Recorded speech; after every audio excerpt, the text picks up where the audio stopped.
explained to the inspector that the original installation totaled 1995 amps and fell short of the required 2000 amps by 5 amps. Clarify that an additional set of 300 km was added to meet the required amperage. Acknowledge that National Electrical Code Section 310.4 requires conductors connected in parallel to be the same length. Explain that, due to underground obstacles, it was not feasible to run the additional set of conductors underground with the same length as the others. Present the inspector with the test result showing that the new conductor is within 3 amps of the other conductors. This demonstrates that the different lengths have a negligible impact on the current capacity of the circuit. Suggest labeling the conductors to indicate their amperage capacity. Propose installing a note in the electrical panel to explain the situation and ensure that the correct number of conductors are used in future additions or modifications. Emphasize that the additional conductor is still within the allowable current capacity for 300 km conductors. Argue that the installation is safe and meets the intended purpose of providing the required current to the current transformer cabinet. National Electrical Code Section 310.4 addresses the requirements for parallel conductors. The primary purpose of this section is to ensure that conductors connected in parallel share the load equally and that no single conductor is overloaded. This is achieved by requiring the conductors to have the same electrical characteristics, which includes length, conductor material, insulation type, and termination methods. When conductors are not of equal length, the shorter conductor will have a lower impedance, which will cause it to carry a larger portion of the current. This can lead to overheating and premature failure of the shorter conductor. Firstly, equalizing impedance is crucial for proper load sharing in parallel conductors. Secondly, variations in length, material, or installation can create unequal impedance. Thirdly, shorter conductors exhibit lower impedance, drawing more current. Fourthly, excessive current can cause overheating and insulation damage. Fifthly, the NEC mandates equal length and characteristics for parallel conductors precisely to prevent these issues. This situation described involves an installation where 7 sets of 300 km conductors were initially installed for a 2000 amp current transformer cabinet totaling 1995 amps. An additional set of 300 km conductors was added to compensate for the 5 amp shortfall. However, this additional set was run in rigid conduit above ground due to difficulties in running it underground like the original sets.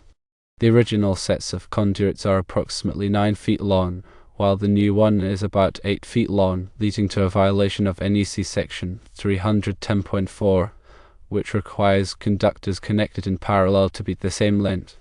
Despite the length difference, the test results indicate that the new wire's current is within a 3 amp range of the old wires.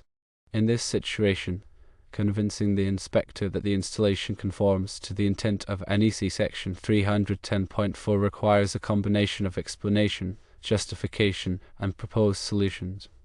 Start by explaining the situation clearly to the inspector. Detail that the original installation was slightly short of the required 2000 amps, necessitating the addition of the extra set of 300 km conductors. Acknowledge the requirement of NEC Section 310.4 for parallel conductors to be the same length. Justify the deviation by explaining the practical difficulties encountered in running the new set of conductors underground to match the length of the existing ones. Underground obstacles or existing infrastructure might have made it impossible or excessively costly to achieve the exact same length. Provide the inspector with the test results showing that the current in the new conductor is within a 3 amp range of the other conductors. This demonstrates that the difference in length has a minimal impact on the current distribution and that no single conductor is being overloaded. Propose a solution to ensure the long-term safety and maintainability of the installation. Firstly, label the conductors clearly to indicate their respective ampacity.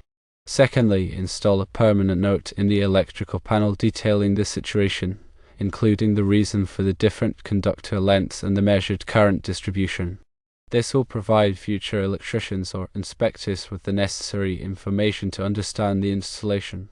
Emphasize that the additional conductor is still within the allowable current capacity for 300 km conductors, even with the slight difference in length. argue that the installation is safe and fulfills the intended purpose of providing the required current to the current transformer cabinet. The key here is to demonstrate that the deviation from NEC section 310.4 does not compromise safety or performance. You can reference other sections of the NEC that allow for some flexibility when strict adherence is impractical, as long as safety is maintained. Be respectful and cooperative with the inspector. Present all documentation clearly and concisely. Offer to make any reasonable adjustments if the inspector remains unconvinced, but stand your ground on the points where you have a strong technical justification. Discussing the ampacity of 300 km copper conductors according to the NEC is essential for understanding the installation. The ampacity of a conductor is the maximum current, in amps, that the conductor can carry continuously under specific conditions of use without exceeding its temperature rating. The ampacity of 300 km copper conductors depends on several factors, including the insulation type, the ambient temperature, and the number of conductors in a raceway or cable. According to NEC Table 310.16, for example, a 300 km copper conductor with THHN insulation, which is commonly used, has an ampacity of 285 amps when installed in a raceway or cable with no more than 3 current-carrying conductors at an ambient temperature of 30 degrees Celsius or 86 degrees Fahrenheit.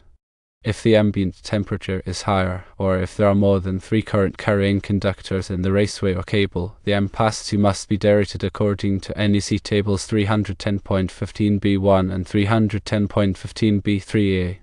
It is crucial to consult the latest edition of the NEC and any local amendments to determine the correct ampacity for the specific installation conditions. In the described scenario, 7 sets of 300 km conductors are used in parallel. If each 300 km conductor has an ampacity of 285 amps, then 7 sets would provide a total ampacity of 1995 amps, which is close to the required 2000 amps for the current transformer cabinet. The addition of one more set of 300 km conductors increases the total ampacity to 2280 amps, which should meet the load requirements. However, it is important to ensure that all conductors are properly terminated and that the overcurrent protection is sized appropriately to protect the conductors and equipment. Also, consider the voltage drop in the conductors, especially if the length of the run is significant. Voltage drop can reduce the voltage at the load, which can affect the performance of the equipment. NEC section 215.2b1 recommends that the voltage drop on feeder conductor should not exceed 3% at the farthest outlet of power, heating, and lighting loads, or combinations of such loads, and where the maximum voltage drop exceeds 3%, the voltage drop should be corrected. The NEC provides guidelines and tables to calculate voltage drop, which take into account the conductor size, length, current, and voltage. In summary, understanding the ampacity of 300 km copper conductors and other relevant factors such as temperature correction, conductor dating, and voltage drop is essential for ensuring a safe and compliant electrical installation. When dealing with electrical inspections and potential code violations, a thorough understanding of the NEC and the ability to provide clear explanations and justifications are crucial for resolving any issues.